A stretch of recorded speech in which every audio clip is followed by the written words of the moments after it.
I couldn't bear the thought of being stuck with a pregnant woman, making me raise the child alone. His eyes showed disgust, but a big smile spread across his face, knowing this day would come. Even though I had seen it coming, I quickly went to my room, returned with some papers, and handed them to Adam. His face twisted in shock. "What the hell? What's this all of a sudden?" he yelled. "Well, it was your idea. Now, sign it quickly. I'll submit it tomorrow," I said firmly. His face turned red with anger as my words hit him hard. "Watch closely," I declared. "I'll make you regret how you've treated and looked down on me all this time. My name is Rachel. I'm a 31-year-old housewife. Until 5 years ago, I worked for a big mobile company. I met Adam Johnson, my boss, when I was 26. We quickly fell in love and got married. Adam, who was 5 years older than me, was very reliable, especially when teaching me the job as a newcomer who didn't know much. I was very grateful for Adam's clear instructions. We became friends and often went out to dinner. When he asked me out, I was thrilled, especially since I had never dated anyone before. It's embarrassing to admit, but as a cartoon enthusiast, I was always more interested in 2D characters than real men. However, seeing my high school and college classmates getting married, I started to feel the pressure. When I fell in love with Adam, I secretly promised myself that he would be my first and last love. So when we started dating and got married a year later, I was overjoyed. I was extremely happy. Adam was good-looking and popular among our female coworkers. I was proud to be his wife, and many congratulated us, saying things like, "Congratulations," or "I'm jealous, but I wish you happiness." I was filled with joy and couldn't imagine what was coming next. "You're quitting your job," Adam said. "You're married to me now, so you quit your job, right?" He informed me the day after we registered our marriage.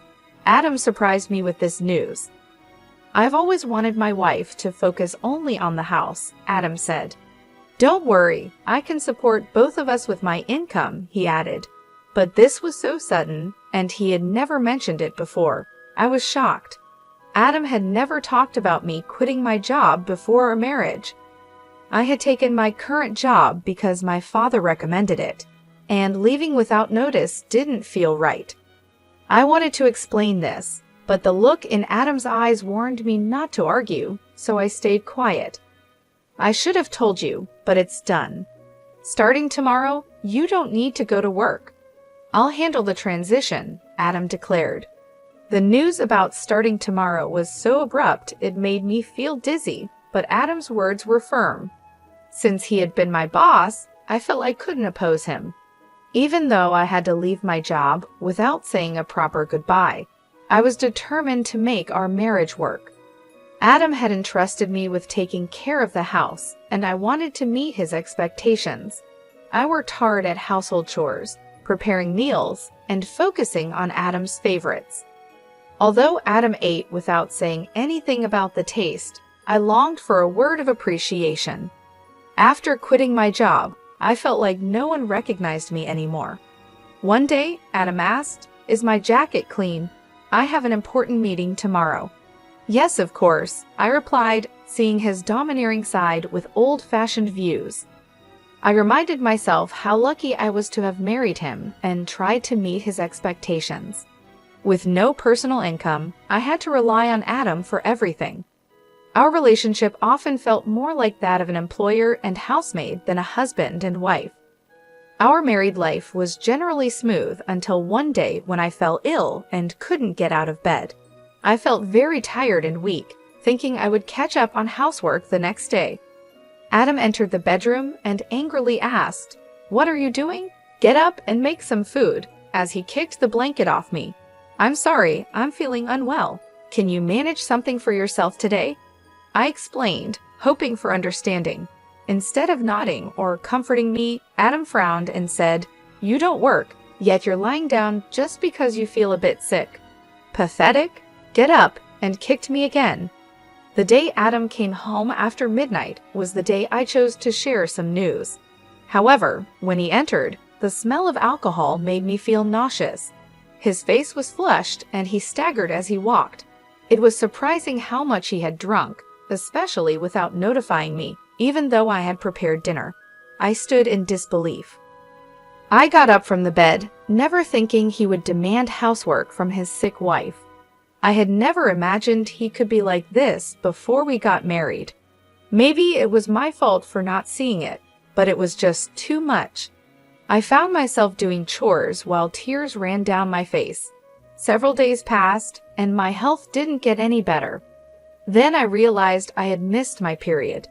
Panicking, I rushed to the drugstore to buy a pregnancy test. When I tried it, the result was positive. Tears of joy flowed naturally, and I decided to share the news with Adam when he got home from work. My spirits were lifted instantly. The day Adam came home after midnight was the day I chose to share the news. But when he walked in, the smell of alcohol made me feel sick. His face was flushed, and he staggered as he walked. I was surprised by how much he had drunk, especially since he hadn't told me he would be out drinking, even though I had prepared dinner. Eager to share my pregnancy news, I told my intoxicated husband, "I haven't been to the doctor yet, so it's not confirmed," I began eagerly. However, Adam's face darkened as he responded, "A child? What have you done?" His tone was harsh, unlike anything I had ever heard from him before. "I don't want a child." "Damn, this is the worst. If you're going to have it, raise it yourself," he said. His cruel words shocked me. He rudely stripped off his clothes and headed to the bathroom. I couldn't believe it. I couldn't understand why he would say such irresponsible things about our baby instead of being happy. The joy I had felt moments ago was immediately replaced with deep sorrow. Why would he say such things? He had never mentioned not wanting children before. We hadn't even been using contraception, so I naturally thought we both wanted children. As I hung Adam's jacket and was about to take his shirt to the washroom, I noticed something else. A piece of paper had slipped out from the pocket of his dress shirt. I could tell it was a receipt because of its texture. At first, I thought it was just a receipt from tonight's gathering and was about to throw it away, but then I saw the name of the place. "Is this a motel?" My hand trembled as I held the receipt. It was indeed a motel. The shock of this discovery weighed heavily on my heart. Why doesn't Adam love me? Isn't marriage supposed to be between two people who love each other? We've only been married for just over a year. How could this be? I have been lost in imaginary romances for years, never really experiencing a true relationship. I couldn't accept this harsh reality right away, but the idea of Adam cheating started to make sense, and everything began to fall into place. Had Adam been using me from the start of our marriage? Was he truly in love with the person he was cheating with while I was just a convenient housekeeper? These doubts swirled in my mind. Was that why he reacted so harshly when he found out I was pregnant? As I struggled with these thoughts, nausea set in, and I became convinced something was wrong. Yes, there was no doubt now maybe the reason he made me quit my job was because his mistress worked there. Everything started to make sense, as if he had married me for stability, not love. The line between reality and my imagination became blurry, but I couldn't deny the cruel words he had said after learning about my pregnancy. That day, I decided to gather evidence of Adam's cheating. From then on, his cold behavior toward me was undeniable. It was as if he couldn't forgive me for getting pregnant. Even though he knew I was suffering from morning sickness, he would deliberately eat smelly foods near me and criticize my housework, forcing me to redo tasks. My pregnant body had to endure a lot, and my heart felt heavy. Despite this, I continued to investigate his affair. Adam never let go of his cell phone, even taking it with him to the bathroom, making it impossible for me to sneak a look. When I secretly checked Adam's room, it was always neat and tidy, with nothing incriminating in sight. He was meticulous at work, and his desk was always in perfect order. I realized it would be challenging to catch him off guard directly. I often checked Adam's pockets for evidence like receipts, but my investigation was difficult. I thought about hiring a detective, but didn't have the money. While I was deep in thought, I received an unexpected phone call from my father. "Hello, it's me, your dad. How are you?" he asked. Surprised by his call, given his busy schedule, I replied, "Dad, what's going on? Aren't you busy with work?" "My employees have been doing well, so I'm not that busy," he explained. My father, the CEO of a company in Italy, was always a workaholic. I didn't have many childhood memories of playing with him, but I respected his dedication to his job. His unexpected call left me curious about the reason. "So what's happening?" I asked. My father then revealed a shocking truth. "Is that really true?" I asked in disbelief. "Yes, he's not the type to lie." "I want you to believe me," my father reassured me. Initially in shock and unable to respond, I felt a mix of anger and frustration as the pieces of the puzzle came together. "Thank you, Dad. I'll do my best," I replied. I thanked him before hanging up the phone. My investigation was finally paying off, but the new information also made me feel angry and frustrated. The tension between Adam and me continued to grow, and even though I was pregnant, Adam remained distant. Every time he acted this way, I felt a deep hatred towards him. Months passed, and our relationship stayed strained. Eventually, something happened that changed everything. At 9 months pregnant, I was always careful around Adam, living in constant fear. I tried to avoid him, leading a quiet and stifled life. One day, I cooked dinner as usual. When Adam came home, we sat at the dining table. As I quietly ate, Adam suddenly slammed his fork down. "What is this? It's tasteless," he exclaimed, throwing the food I had prepared onto the floor. I was shocked by his outburst and tried to understand what had just happened. The anger at seeing the meal I had cooked discarded right in front of me started to build up inside. "I've noticed you've been complaining about the taste of the meals recently," I said. Adam criticized my cooking, saying it was bland. Since becoming pregnant, I had been using less seasoning to make healthier meals. This was only temporary until the baby was born. If he found the food plain, he could have added some salt himself. Why did he have to throw it on the floor?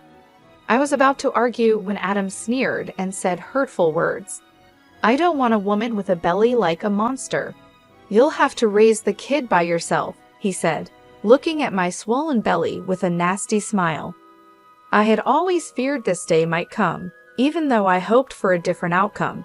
Quickly, I went to my room, grabbed a document, and returned to Adam. "Fine, here are the divorce papers," I said, pushing the papers in front of him. Adam's face twisted in shock. "What the hell? What's this all of a sudden?" he stammered. "Well, it was your idea. Now sign it quickly." "I'll submit it tomorrow," I responded.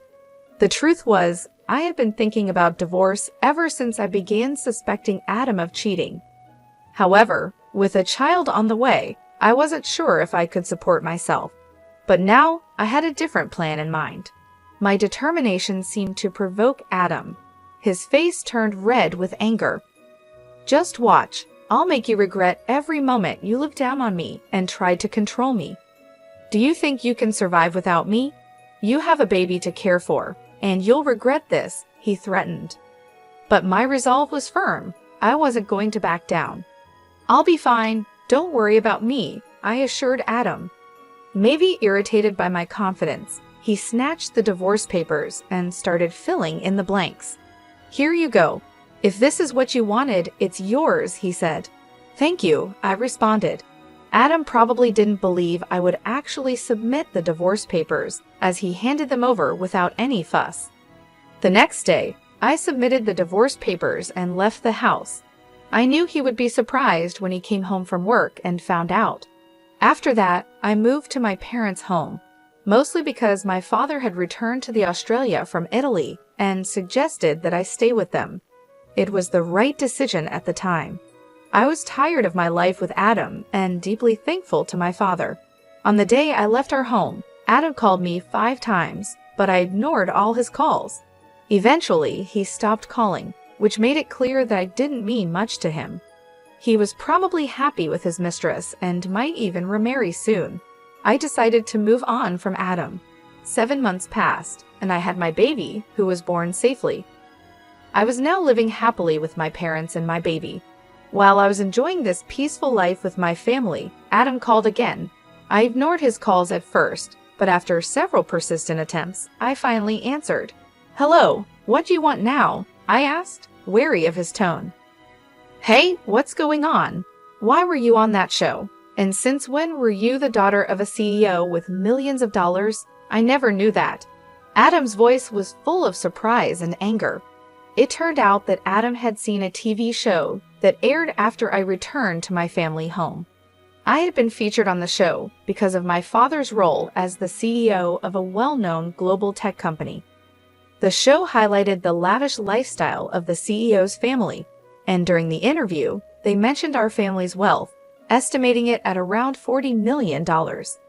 I never expected Adam to see that show, but the power of television is incredible. Oh, by the way, I didn't tell you that I have an asset of $50 million due to an early inheritance. That's why I was able to divorce you, I said. Yes, my father had informed me about the inheritance, which gave me the confidence to live comfortably even after divorcing you. Upon hearing this, Adam's reaction was immediate, and he was furious. What? That's not fair. Why didn't you tell me about this before? Half of it is mine, right? Give me the money now, he demanded. I calmly replied, just as I thought, after seeing the show, all you could think about was getting money from me. Gifts from parents aren't included in property division. Are you forgetting your own mistakes? Adam seemed confused and asked, "What are you talking about?" I continued, "I'm tired of your anger, Adam. You called me, so you should know you can't blame me for what you did. You cheated, didn't you? With your new wife, who's a junior from your company. You started dating her even before our marriage." Adam was clearly shocked by the information I had from my father. I finally had the upper hand.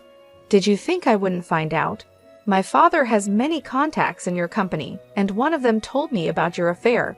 I've never mentioned it, but I will be demanding child support." Still in denial, Adam protested. "Stop joking. Why should I pay child support? It's all because of you, right? You got pregnant on your own and slacked off with household chores. It's all your fault." Hearing Adam blame me without apologizing for his own mistakes was unbelievable. I couldn't believe I was ever married to someone so lacking in common sense. I knew then that leaving him was the right decision. Adam continued, "I'm broke. My wife spent all the money I earned, and now I'm in debt," he pleaded.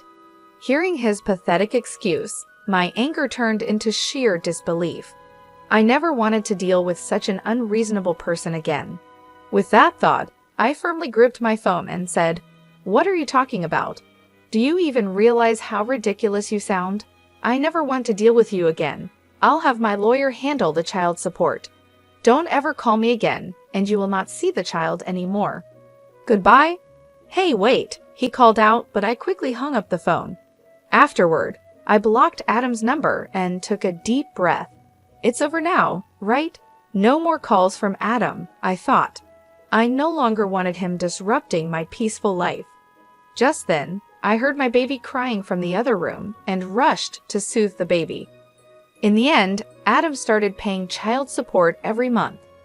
According to a former colleague, the woman he remarried was quite a spendthrift, and he had to cover his living expenses with debt. It seemed that because of these circumstances, Adam had tried to get a share of my inheritance by calling me. However, Adam didn't get a single penny from me. Now, his expenses were more than his income, and he was struggling. Whether it was because he felt his life was falling apart, or he couldn't stand being looked down upon by his colleagues, things only got worse for him. He made the mistake of starting his job search only after leaving his current company, which forced him into a life of poverty. Hearing this from a colleague didn't affect me at all. I thought he deserved every bit of the hardship. The harsh words and cold behavior he showed me will never fade from my memory. I sincerely hope he gets what he deserves. Meanwhile, I'm enjoying being a parent with the help of my parents. My baby is growing up healthy and happy. I feel supported and loved in my family's home, and I no longer have to worry about money. My father, who is a successful CEO, mentioned that he wants to pass the company on to me. This news was both surprising and motivating. I realized that I needed to prepare myself for the responsibilities that come with running a company. My father has always been a hardworking man, and I want to make him proud, so I started learning more about the business, taking on small tasks to understand how things work. I knew it wouldn't be easy, but I was determined to succeed. Living with my parents has given me a chance to rebuild my life. I feel more confident and ready to face the future. My father's belief in me has inspired me to aim high. He believes in my abilities, and that belief has become a source of strength for me. Every day, I work on balancing my role as a mother with my preparations to take over the company. It's challenging, but I find joy in every moment. My baby's laughter and my parents' support keep me going. I am grateful for this second chance at life, away from the toxic relationship with Adam. I often reflect on my past with Adam. His betrayal and cruelty hurt deeply, but they also taught me valuable lessons about strength and self-worth. I have grown from that experience and come out stronger. Now, I am focused on building a bright future for myself and my child. The pain of the past is slowly fading, replaced by the hope and excitement of what lies ahead. I am determined to create a happy and stable life for my child, and with my family by my side, I know I can achieve anything I set my mind to. Looking back, I see that leaving Adam was the best decision I ever made. It allowed me to find myself again and to discover my true potential. I am no longer the scared, uncertain person I once was. I am a strong, capable woman, ready to take on the world. I hope Adam understands the consequences of his actions. As for me, I will keep moving forward, taking advantage of every opportunity that comes my way, and making the most of each day. I am ready for whatever the future brings, confident that I can handle any challenge.